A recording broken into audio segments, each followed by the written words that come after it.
नमस्कार, आप देख रहे हैं आवाज इंडिया, देश की भरोसेमंद आवाज। मैं हूं पिंकी। खबरों का सिलसिला शुरू करने से पहले आइए नजर डाल लेते हैं आज की हेडलाइंस पर।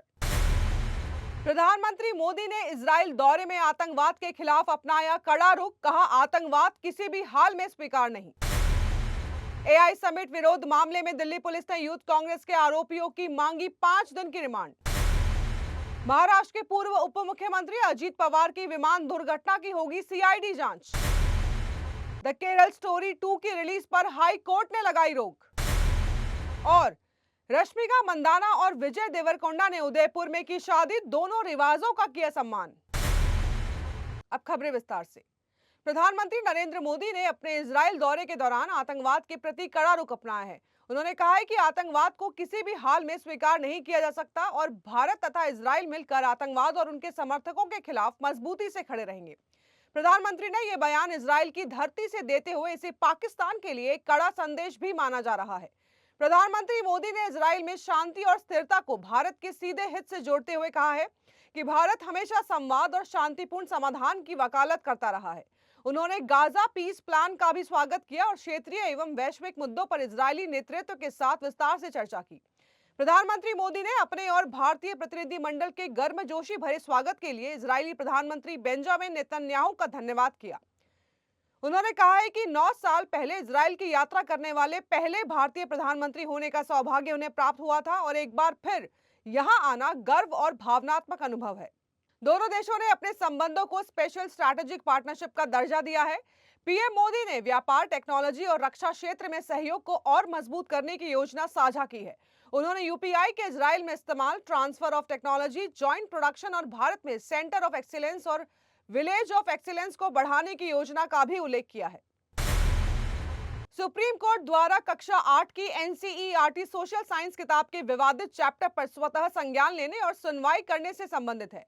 किताब में न्यायपालिका में भ्रष्टाचार शीर्षक से सामग्री थी, जिसमें कोर्ट्स में लंबित मामलों और पूर्व चीफ जस्टिस के कथनों का संदर्भ दिया गया।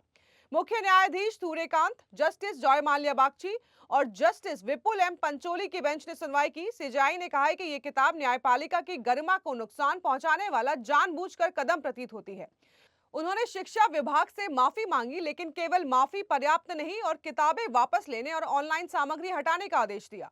सीजेआई ने यह भी कहा है कि बच्चों और समाज तक पक्षपातपूर्ण या अवमाननापूर्ण जानकारी नहीं पहुंचनी चाहिए और सुनवाई तब तक जारी रहेगी जब तक इस विवाद के पीछे जिम्मेदारों का पता नहीं चल जाता।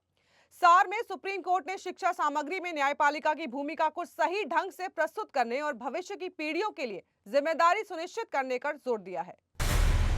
एआई समिट के दौरान यूथ कांग्रेस के प्रदर्शन के मामले में पटियाला हाउस कोर्ट में सुनवाई हुई। दिल्ली पुलिस ने 5 आरोपियों सिद्धार्थ, सौरभ और अरबाज सहित की 5 दिन की रिमांड मांगी है। पुलिस का दावा है कि रिमांड की जरूरत प्रोटेस्ट की प्लानिंग और टी शर्ट के स्रोत का पता लगाने के लिए है। पुलिस ने बताया है कि सिद्धार्थ ने टी शर्ट पर डिजाइन तैयार किया था, सौरभ ने व्हाट्सएप ग्रुप बनाया था और अरबाज समिट के दौरान अंदर मौजूद था। दिल्ली पुलिस के अधिवक्ता अतुल श्रीवास्तव ने कोर्ट को बताया है कि 1 लाख से ज्यादा अनप्रिंटेड टी शर्ट बरामद हुई है और अन्य आरोपियों से इन्हें कंफर्ट कराना जरूरी है। वहीं आरोपियों के वकील ने इसे राजनीतिक निशाना बनाते हुए ये केवल विरोध प्रदर्शन थे कहा है। वकील रुपेश भदौरिया ने आरोप लगाया है कि गिरफ्तारी का अधिकार होने के बावजूद पुलिस बिना उचित वजह किसी को गिरफ्तार नहीं कर सकती। उन्होंने ये भी कहा है कि यह मामला हत्या या बलात्कार जैसा गंभीर अपराध नहीं है, लेकिन केवल विपक्षी पार्टी के युवा नेताओं की गतिविधियों से संबंधित है। कोर्ट ने दोनों पक्षों की दलीलें सुनने के बाद फैसला सुरक्षित रख दिया है। वक्त हो चला है एक छोटे से ब्रेक का।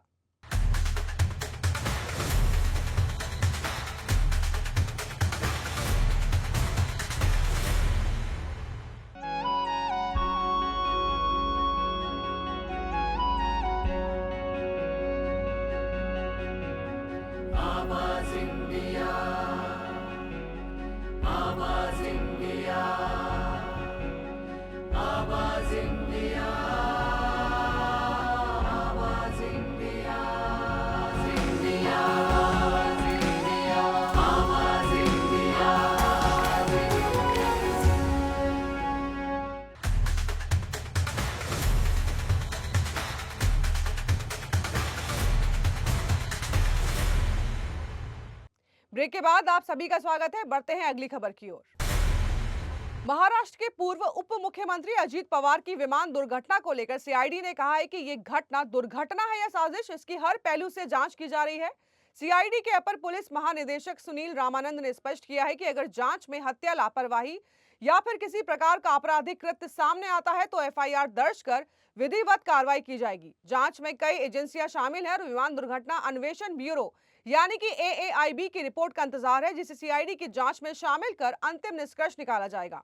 जांच में ब्लैक बॉक्स और अन्य तकनीकी साक्ष्य का विश्लेषण किया जा रहा है। अब तक उपलब्ध साक्ष्यों के आधार पर कोई अंतिम निष्कर्ष नहीं निकाला गया है और आगे की विस्तृत जांच के बाद ही पूरी तस्वीर सामने आएगी। सीआईडी ने आश्वासन दिया है कि जांच निष्पक्ष और व्यापक तरीके से की जा रही है और दोषी पाए जाने पर सख्त कानूनी कार्रवाई होगी।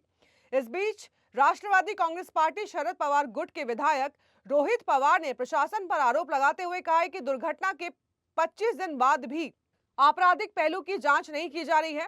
उन्होंने कहा है कि पुलिस एफआईआर दर्ज करने में टाल मटोल कर रही है। रोहित ने दावा किया है कि एरो कंपनी के अधिकारी ने उड़ान से पहले मौसम अनुकूल होने की जानकारी दी थी और इस चर्चा में शामिल अधिकारियों पर भी मामला दर्ज होना चाहिए। द केरल स्टोरी 2 फिल्म 27 फरवरी 2026 को सिनेमाघरों में रिलीज होने वाली थी, लेकिन केरल हाईकोर्ट ने इसके रिलीज पर 13 दिनों की अंतरिम रोक लगा दी है। कोर्ट ने निर्देश दिया है कि इस दौरान फिल्म कहीं भी प्रदर्शित नहीं होगी और central board of film certification तथा निर्माता इसका पालन सुनिश्चित करेंगे। केरल हाई कोर्ट के जस्टिस बेचू कुरियन थॉमस ने कहा है कि प्रमाणन देने समय सेंसर बोर्ड ने सामाजिक दिशा निर्देशों का पालन नहीं किया है। कोर्ट ने यह भी कहा है कि फिल्म को यूए सर्टिफिकेट दिया गया है, जबकि इसकी गंभीरता को देखते हुए यह आश्चर्यजनक है। सुनवाई के दौरान फिल्म मेकर्स ने 27 फरवरी की रिलीज और अंतर्राष्ट्रीय वितरण कमिटमेंट का हवाला देकर तत्काल फैसला देने की रिक्वेस्ट की है। इसके जवाब में जस्टिस ने चेतावनी दी है कि कोर्ट पर दबाव डालकर जल्दबाजी में आदेश नहीं दिया जा सकता। फिल्म के प्रोड्यूसर विपुल शाह ने कहा है कि वे हाई कोर्ट के फैसले के खिलाफ सुप्रीम कोर्ट में अपील करेंगे। साउथ इंडियन फिल्म इंडस्ट्री के पॉपुलर कपल रश्मिका मंदाना और विजय देवरकोंडा ने आज उदयपुर में परिवार और करीबी दोस्तों की मौजूदगी में शादी कर ली है। तेलुगु रीति रिवाजों के अनुसार संपन्न हुई शादी, जबकि शाम को कोडवा रीति रिवाजों से भी सेरेमनी आयोजित की गई। वरमाला के समय कपल काफी इमोशनल नजर आया। शादी के पहले दिन हल्दी सेरेमनी हुई, मेहंदी और संगीत सेरेमनी भी धूमधाम से आयोजित हुई, जिसमें फोक डांस परफॉर्मेंस भी हुआ। संगीत सेरेमनी में रश्मिका ने सिल्वर लहंगा और विजय ने ब्लैक शेरवानी पहनी थी। शादी समारोह की शुरुआत विरोश प्रीमियर लीग के साथ हुई, जिसमें लड़की और लड़के वालों की टीम ने क्रिकेट खेलकर मस्ती भरा समय बिताया। फैंस को कपल की शादी की झलकियां देखने के लिए सोशल मीडिया पर कई फोटोज और वीडियोस भी साझा किए गए हैं।